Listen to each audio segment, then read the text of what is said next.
Well, we are here on Good News Friday with who else but Larry Goldberg. Larry, always lovely to have you on the show at the wrap of the week, looking for good news to report. Well, there's plenty of good news to go around. I mean, we didn't have a depression this whole month. That's true.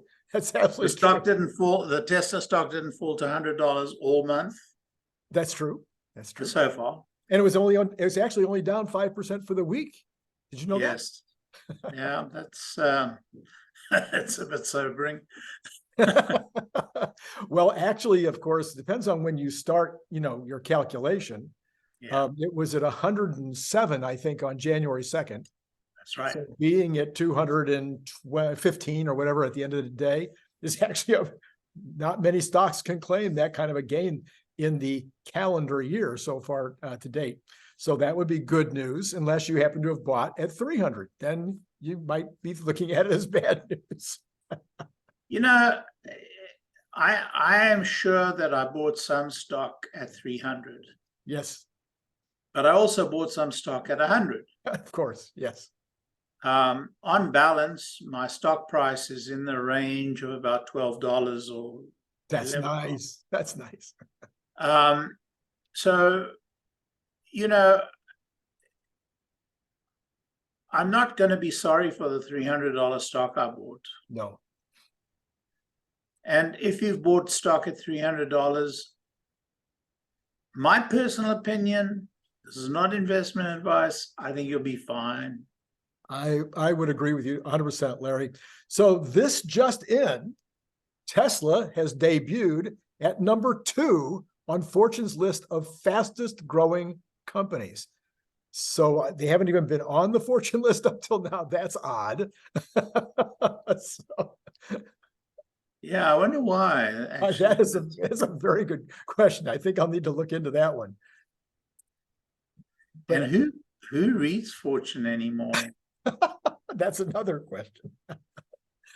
I mean, when I was a kid growing up, I saw an old high school friend of mine when I was in California recently, when we met, actually, the day before we met. Yes.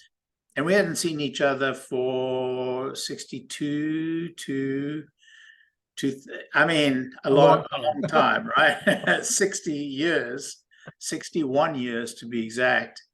And, he said to me, I was always really impressed with you because you used to read cover to cover Time magazine every week. Now, we were kids in South Africa, in some small mining town in South Africa. So, that was like the height of intellectual curiosity in that school. But I mean, who reads these magazines anymore? I mean, I guess they're online. They do have an online presence, and so I do see Fortune articles every single day. But yeah, they're just another one in the pack right now. Yeah. Well, Larry, I wanted to talk to you about the narrative because Tesla is a story stock. I think we can agree on that. Yep. It is not going to be trading at 60 or 70 multiples if it's not a story stock. So the Tesla narrative might be, I thought today, maybe getting a little muddled because even as the company gets more impressive in all the things that it's doing, I think we might be losing the narrative. So Elon said recently that Tesla is an AI company specializing in robotics. He said that earlier this year, but we don't actually have any real products making money in that realm. Now we got FSD. Hold on. FSD is making money in that realm. Yes. I was going to caveat. So we got FSD making some money. We've got AI component to manufacturing. We've got the amazing chip inside the car. We've got energy storage systems, but those are all like accessories. Those are downstream. They're not the top line story. And they're also very small at this point. So trying to change the narrative to being an AI company with a specialization in robotics might be a little premature. What do you think? Oh, I think we're seeing I think we're seeing the rumblings. You know, when you get an earthquake, I don't know if you obviously been Lots of earthquakes, yeah. yeah. You know, with an earthquake, the rumble starts before you actually realize it started. Sounds like a train on the big ones. Yeah, and it enters into your consciousness, kind of almost through your subconsciousness. You don't realize, you suddenly ask yourself, wait, what's happening? You know, unless you've been through it before. Yes. And if you've been through it before, then immediately it starts, you recognize it's happening. Now, I've been through this before. And I always cite, although it's not the only example, but I always cite Amazon. Yes. Why do I cite Amazon? Because Amazon had exactly the same situation. It was a story stock. And every couple of years or months, people will say, oh, the story's over. It's all done. We're done. And as late as, you know, just 5 or 6 years, well, no, it was maybe 12 years ago, 14 years, but I'm getting there. People are saying, that's it. It's just a retailer. It's done. And AWS suddenly out of nowhere, out of absolutely nowhere, if you didn't know the stock, right, suddenly happened. We're in the same transition. I mean, if you don't understand what's happening with Grok, and if you don't understand what's happening with FSD, and if you don't understand what's happening with energy, and if you don't understand what's happening with Optimus, you don't understand Tesla. So, Larry, but that goes to my point about being a bit muddled. Yes. So you're talking about now a company, a conglomerate, which has all kinds of different things as arms that it's trying to do simultaneously. And so I think it starts to get a little muddled. Let's look at number 2. Tesla's narrative was that it was going to build 20 million cars a year by the end of the decade with high margins and turn many of those into robots. The first half of that narrative has been damaged by a rough third quarter and no guidance yet for 2024. And the second half is damaged by no fully functioning FSD. So I think we've got damage control issues with regard to that narrative. At the same time, trying to switch the narrative to AI company seems muddled. See, for what is necessary in damage control for you is an opportunity for an investor. Because as long as the story isn't clear, the opportunity, it means that there's an opportunity in the stock. It means that there's, you know, some lost opportunity. But you're right. I mean, it is a bit muddled. People can't tie the AI component in FSD to the state of FSD right now. And, you know, we've gone through several waves of change in FSD. Each time there's a story attached to it. Each time it shows a significant improvement, but each time it falls short of the 99.999 that is required, or 4 nines or 5 nines or even 9 nines. It falls short. And, you know, it's only at about 98 or 97 or so. And those 3 points or 3.999 points are bloody important. Right.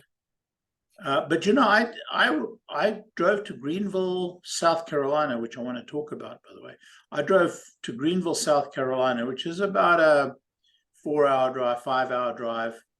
I drove there and back this week.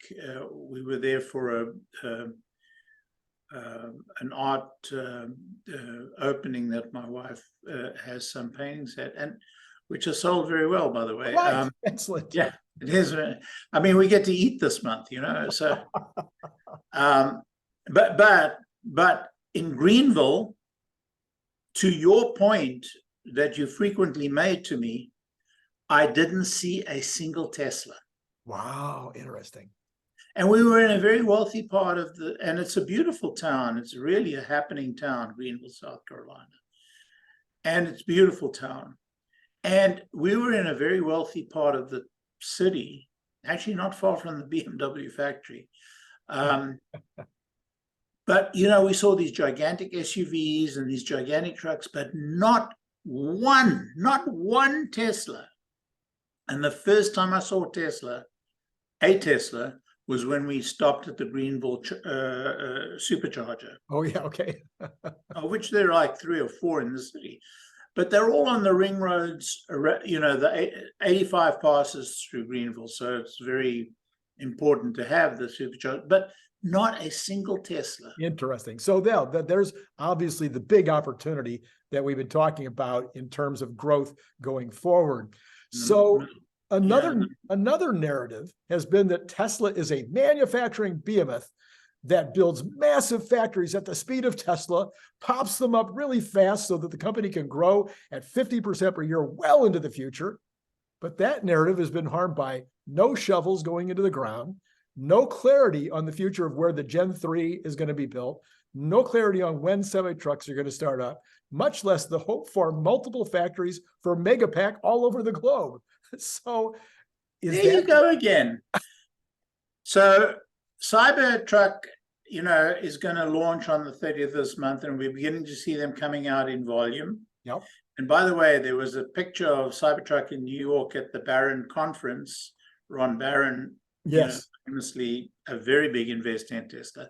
And by the way, did you see the beautiful finish in that car? I did not. I didn't have man, beautiful, beautiful finish. You know, I mean, a lot of people were very disappointed to see no panel gaps, very disappointed to see this beautiful finish. Anyway, it looked fantastic, and the cars are going to be available. I won't be at the launch, unfortunately. I just traveled too much, and I've got too much travel going on, but I would love to have gone to see the delivery of the first deliveries of the Cybertruck. And so the Cybertruck is there. But as to new factories, I had this sparring match on X today with somebody who said, oh, they haven't even started a factory. They haven't broken, to your point, broken ground. They're actually building the factory. The factory's up. All they're doing is putting the equipment in at Giga Texas. That's where they're going to be manufacturing it. And so, you know, Giga Texas, if you look at the timeline, is amazingly short timeline, because June of 2020 is when they broke ground, and August of 21 is when they delivered the first car.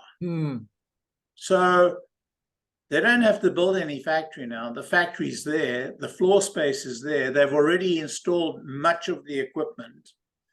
And so I think we're going to see, you know, the Gen 3 car launch in 24. I do too, but that doesn't change, I think, a narrative problem. In other words, we thought that Mexico was going to be breaking ground by June. That, you know, we're now looking maybe sometime in the first quarter, second quarter of the coming year. We thought that the final phase of Reno was going to be maybe, you know, started around the same time, or maybe even before. They haven't broken ground there. I mean, I'm talking about the narrative, Larry, not necessarily whether the reality. Yeah, what's really happening, that's a whole other story. We have some information on Reno that suggests maybe they're putting up a temporary building to build the semi-trucks, but we don't have any information on that. That's rumor and speculation. Yeah, I have a lot of confidence in the company. I think Reno, there is a lot of paperwork to actually solve. I don't know if you remember how long it took to get Reno, the ground broken in Reno, the original round, but it seemed like forever. And I think that's going to take place. Yeah, I think that the most important element in Reno is the battery lines. And, you know, they're just rolling out the new version of the battery lines in Austin. So I think, you know, I think they've got plenty of time to go to still meet their commitments. But yeah, I mean, if you imagine that Elon says something and it happens the next day, you're going to be disappointed, and you've been disappointed all along. It's just not how it works in a car company. I will say this, that Elon spoke some years ago. I'd love to find that clip. I must. How, almost winsomely, how other car companies can do multiple new models at the same time, and they could only do one. And you could almost see the tears in his eye. And I think that, it's time for Tesla to make that leap. Take his, famously, Elon keeps his hands in his pockets. He doesn't spend money easily, but he needs to make that leap and give France some more leeway, and the engineering guys more leeway to do more at once. I think they're still very battery constrained, just due to the time it's taken to get the 4680 lines. Okay, so the 4680 is constraining some of the products that they want to make. Yes. Because in general, batteries are in a glut right now. Well, be careful about that, because batteries are in a glut in China. Yep. But batteries are not in a glut in the US, because if you want to put a battery in a car in the US, you're kind of constrained to try and put American batteries into that car. To some degree, right? Yeah. But yeah. To some degree, yes, right. To a fairly significant degree, and from a political perspective, and so on and so forth. And the same is happening in Europe. So we're going through a bit of a transition right now. Right. That's the truth. So Larry, you've got your entire career in the software space. This week, we've seen a ton of speculation about Elon and others. Elon has made some of the speculation. He's actually said the things out loud, and others have speculated about how Tesla and X will be working together with regard to Grok and everything else related to AI. A couple of those things were that Tesla will have Grok in the cars. Optimus will have Grok as its voice and part of its brain. The cars are a massive inference computer for huge tasks. Video and text versions of GPT are merging. Elon just said that yesterday on the conversation with Lex. Tesla has one, X has the other. The one is the video, one is the text. Somehow merging, that's going to be happening. And then the compute between the two companies is on an entirely different level than, I guess, probably any other company in the world to this point, and probably any other government, if you combine it.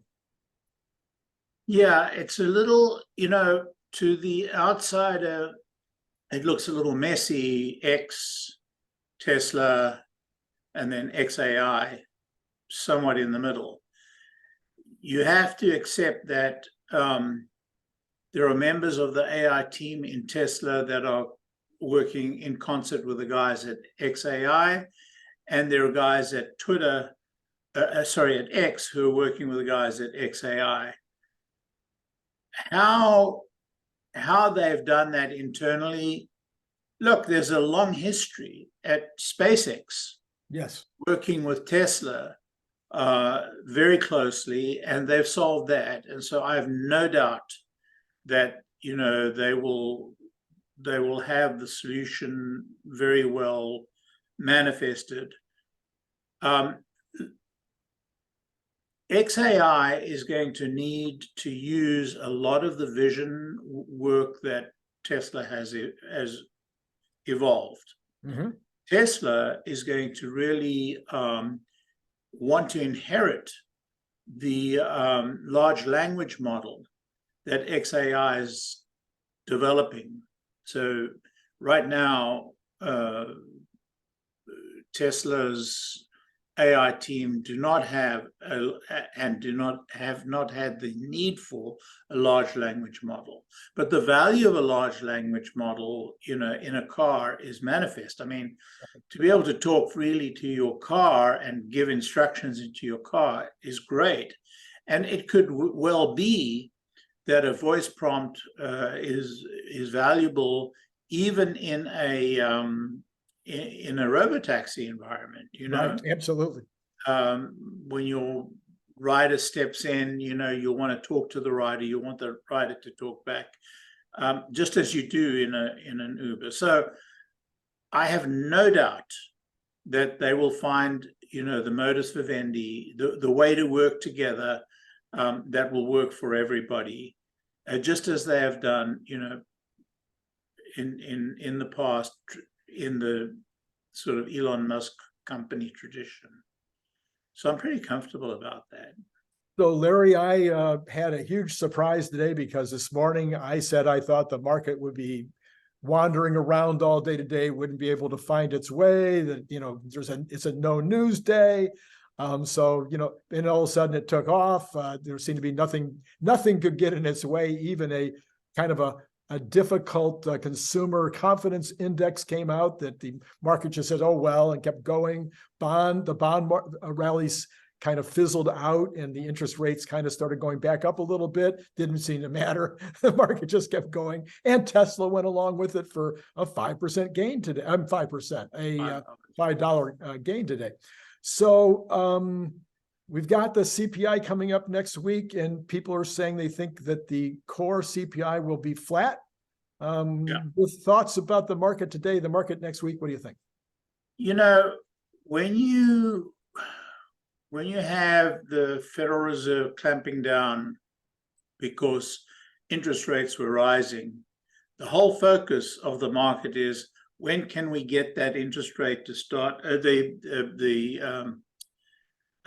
employment rate to come down? When can we get when can we show that, inflation has been beaten? And just as you're getting to that trough, you're going to find the sentiment's going to change to, oh my God, it's going down, So we're going to get these changes of excitement and disappointment sort of wash over each other. Now we have to be a little cautious because, if you think about unemployment claims, they've been rising. Well, Nick, you sent me a note from Nick Colas. Yep. Okay, he says Thursday's initial claims report suggested a still strong U.S. labor market because it was flat, but the continuing claims data does not. History shows that consistently rising continuing claims often signal an impending rise in unemployment. We are not yet at the breakout for continuing claims, but we're getting close. That's why I love Nick Colas. And by the way, you really need to subscribe to this guy. Their stuff is amazing. I mean, he was on Herbert's program very recently. Oh, wow. And, I love that Herbert got him on the program because I've been following for some time. And, he really, he does nail it. So we may be reaching that inflection point where the market begins to realize, good may be bad or bad may be good. So we're in the bad may be good phase right now, but there's going to be a transition to the good may be bad. And so you're going to get these up days and down days in this conflicted market. I don't think you should put too much credence on either move.